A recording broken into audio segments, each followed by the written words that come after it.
Сайн байцгаана уу та бүхэнд олон сайн амьдрал болсон үйл явдлыг томилог хүргэе.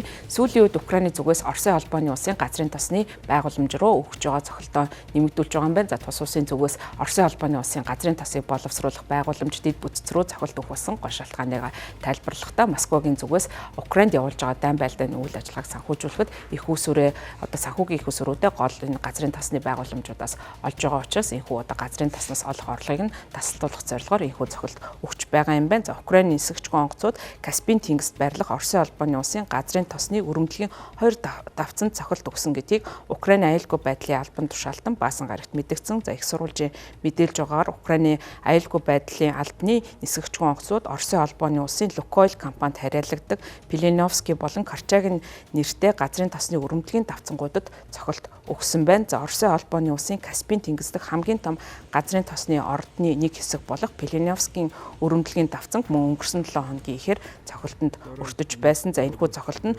Оросын холбооны улсын эсрэг явуулж байгаа энэхүү байгалийн хий болон газрын тосны олборлолттой холбоотой тасалдуулах кампанит ажлаа эрчимжүүлж байгаа Украиний үйл ажиллагааны нэг хэсэг болж байгаа. За урьдчилсан мэдээлэлээр нисгчгүй онгоцууд 2 давцан дээрх чухал тоног төхөөрөмжийг гэмтээсэн үйлдвэрлэлийг зогсоосон гэж их сурвалж нэмж хэлсэн байна. За Reuters агентлаг энэ асуудлыг шууд баталгаажуулахыг оролцсон боловч чадаагүй юм байна. За ингээд Reuters энэ зүгээс Лукойл компанитай холбогдож мөн тайлбар авахыг оролцсон ч тайлбар авч чадаагүй байна. За Украин хаанаас халдлага үүссэн одоогийн байдлаар тодорхойгүй. За учир нь гэвэл Каспийн тэнгис нь тус улсын хамгийн ойрын хилээс 700 гаруй километрийн зайд оршдгороо онцлогтой юм байна. За Украин улс энэ жил Оросын холбооны улсын газрын тосны байгууламж руу олон тооны нисгчгүй онгоцоор цохилт өгсөн. За энэ цохилт нь Украинтай холбоотой дайныг санхүүжүүлэхэд Оросын холбооны улсын орлогыг тасалдуулах зорилготой.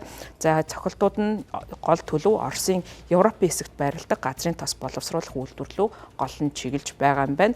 Украин өнгөрсөн тард хар тэнгисээр дамжин Оросын холбооны улсын газрын тос тээвэрлэж буй танкеруудыг мөн онилж цохилт өгсөн. Энэ компанит ажил нь улам өргөжөж байгаа. За сүүлийн 2-7 хоногт 3 хөлөг онгоц Украины далайн нисгчгүй онгоцонд өртсөн тухай мэдээллүүд ирж байгаа. За мөн Москва Таймс-ийн мэдэгдэж байгаагаар 2025 оны 12 дугаар сарын 1-ний байдлаар Украин улс 11 сард Оросын холбооны улсын газрын тосны үйлдвэрлэлүүд доор хаяж 14 удаа нисгчгүй онгоцоор халдлага үүссэн гэсэн ийм мэдээлэл өгч байна. За энэ нь бол энэ сарынхаа дээд амжилт болсон гэдгийг Bloomberg-ийг иш татаж хэвлэл мэдээллийн хэрэгслүүд мэдэгдэж байгаа. Украин улсын хувьд 8 дугаар сараас хойш Оросын дэд бүтцэд цохилт өгч Москвагийн дайнтай холбоотой үйл ажиллагааны санхүүжилтийн их усрыг бууруулахаар оролдож байгаа. За нөлөөлөлд өртсөн газрын тос боловсруулах үйлдвэрүүдийн дунд Краснодар мужийн ойролцоох Альпийский нэртэй үйлдвэр байсан бөгөөд энэ үйлдвэр нь Оросын өмнөд хэсэгт орших хамгийн том үйлдвэрүүдийн нэг бөгөөд жилдээ 9.1 сая тонн хүчин чадалтайгаар ажилладаг ийм үйлдвэр юм байна. За тус байгууламж нь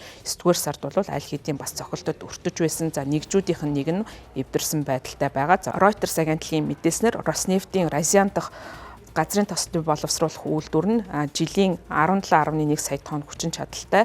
За үүнийх нь бараг талх хувийг нь эзэлдэг гол газрын тос боловсруулах үйлдвэрүүдийг нь бас нисгчгүй онгоцны товтлогоонд өртсөн. Ингээд 11-р сарын дунд үеэс хойш ажиллагаа болсон гэсэн ийм мэдээллүүд ирж байгаа. За үйлдвэрлэлийн 4.1-ээс илүү хувийг нь хариуцдаг өөр нэгэн үйлдвэр 10-р сарын 24-нд мөн нисгчгүй онгоцны цохилтонд өртөж хаагдсан байна. За Лукойл компани Волгоград дахь газрын тос боловсруулах үйлдвэр нь мөн анхдагч газрын тос боловсруулах нэгжид нь гэмтэл учруулсны дараа үйл ажиллагаагаа төр зогсоосон. За энэ жил 13.7 сая хүчин чадлынхаа 20 орчим хувийг нь тухайн үйлдвэр эзэлдэг байсан гэж мэдэгдэж байгаа. Мөн Украин улсаас 1400 км зайд орших Оренбург мужийн Орскийн нефти синтегазын газрын тос боловсруулах үйлдвэрүүд дороонд цохилт өгсөн. Оросын холбооны улсын өдөр тутам дунджаар үйлдвэрлэдэг газрын тос боловсруулах хэмжээ намрын сүүлээс эхлээд буурчилсан. За өдөрт 5.3-аас 5.5 сая баррел байсан энэхүү үйлдвэрлэлийн хэмжээ нь энэхүү явуулж байгаа дроны товтлогооноос болоод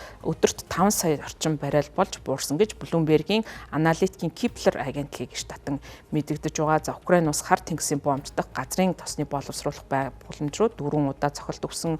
Новороссскийн бомбдод гэмтэл учруулсны дараа мөн түүхийн нефтийн тээвэрлэлт хэдэн өдрийн туршид цаатаж байсан. Ийм удаатай Bloomberg-ийн мэдээлж байгаагаар 11-р сарын сүүлээр хар тэнгист Оросын газрын тос тээвэрлж байсан 20 арга хэмжээ авсан танкеруудад мөн Украин нисгчгүй онгоцноос гаднаас нь бол гадаргаас онилж цохилт өгсөн ийм үйл явдлууд болж байгаа. За мөн өнгөрсөн сарын сүүлээр Сенегалийн эрг орчмоор Оросын хийг тээвэрлэж байсан өөр нэгэн танкерууд мөн дэлбэрэлтэнд өртсөн гэсэн ийм мэдээлүүд ирж байгаа. За сүүлийн үед Оросын холбооны улсны эрчим хүч за тэр дундаа газрын тос боловсруулах байгууламж, дэд бүтц хүчин чадахуудад цохилт өгж байгаа явдал нь тус улсын гадагшаа экспортлж байгаа экспортын хэмжээнд нөлөөлж байгаа. За тус улсаас газрын тосны хувьд бол 100% бараг 100% хамааралтай Монгол улсад энэхүү нөлөөлөл нь илэрч байгаа нь бол бидний өдөр тутмын амьдралд мэдрэгдэж байгаа. Цаашдаа ч гэсэн Украины зүгээс өөрийн одоо өгч байгаа цохилтоо эрчимжүүлэх, цар хүрээг нь нэмэгдүүлэх зорилготой байна. За одоогийн байдлаар Украины зүгээс өгч байгаа давталгааны гол төлөв Оросын холбооны улсын Европод байрлаж байгаа газрын тосны их усрууд руу чиглэж байгаа бол цаашдаа энэ үйл ажиллагаа өргөжих магадaltaй гэдгийг одоо олон улсын шинжээчид харж дүгнэж байгаамаа.